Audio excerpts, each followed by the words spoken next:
So do we do the tour before or after? Oh, yeah, after's fine. Should get to know each other first anyway. Do I look all right? Great. Thanks. It's my first time being on camera in a while. Yeah, I'm a little confused why you chose to interview me. I'm not exactly a witch in the public eye. That's the point. Oh, you journalists are crafty. Well, gotta respect the hustle. Are we starting now? Introductions, of course. My name is Petunia Stone, and I'm a witch. Sorry, do I need to be more detailed? Alright. I specialize in spells and potion making.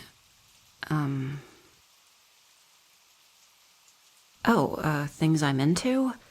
Well, lately I've been studying illusion magic.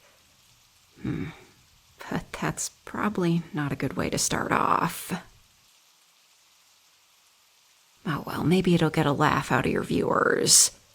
I tried casting a spell that makes certain objects appear invisible in a particular area, that area being my house, and I made the tome I was learning from invisible.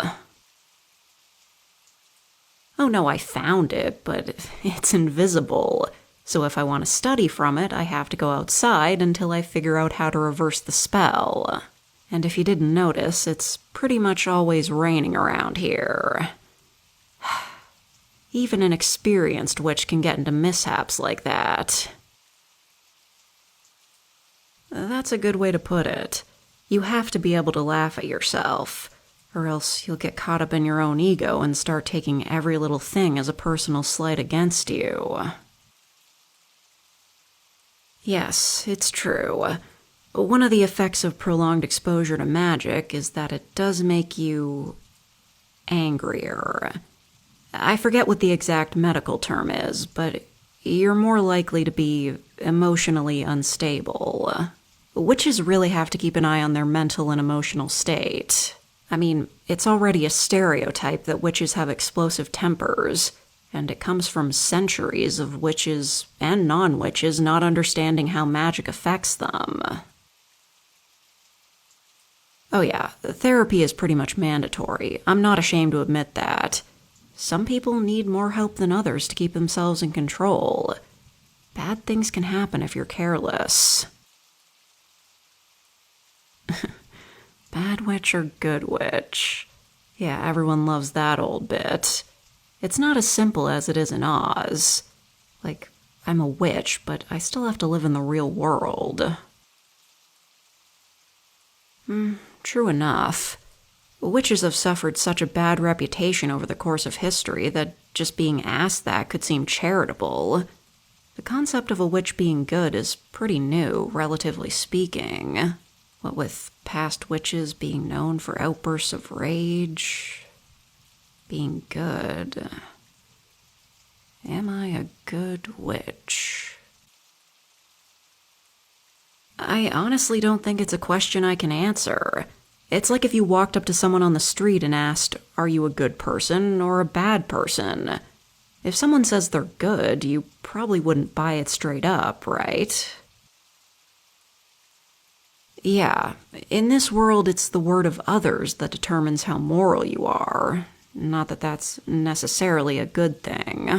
Besides, good and bad are too black and white. I'm a pretty chill witch, but I couldn't say if that makes me good. Oh, okay, yeah, it always comes down to that.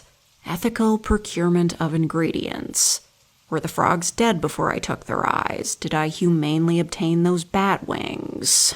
Meanwhile, corporations can clear-cut a forest that several witches find ingredients in and nobody bats an eye. Sure, that's a bit of whataboutism. But nobody ever asks those questions when they desperately need my help, do they?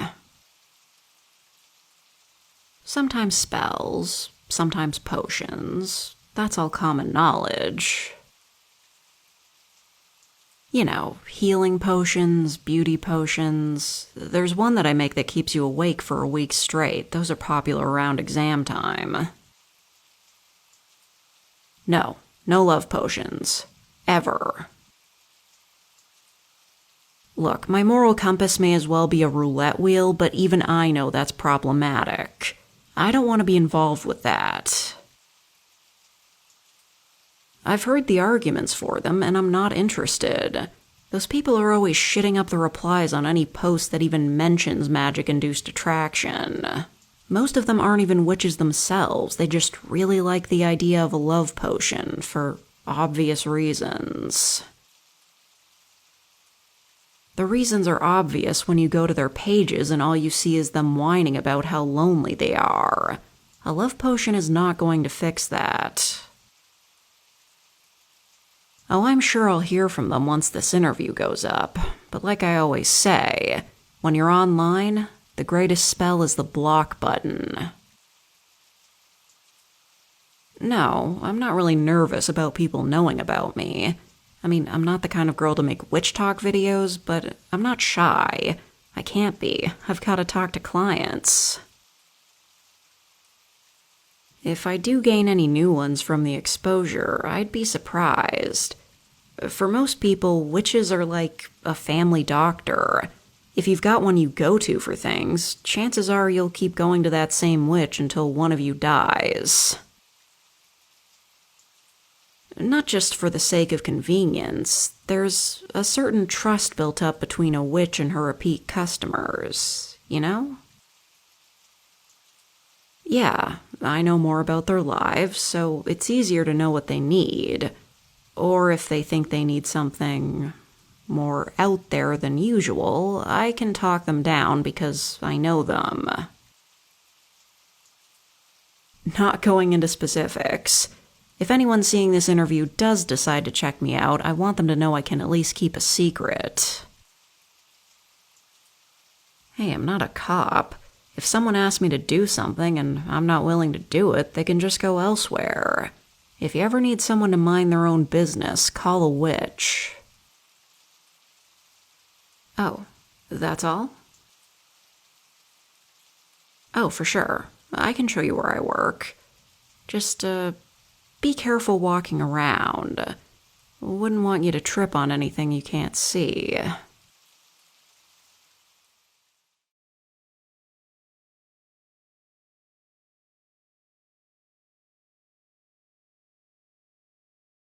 I'm starting to feel a little bit sick. I got like a throat cold, I think, coming on, so I'm just gonna finish my recordings before it gets really bad.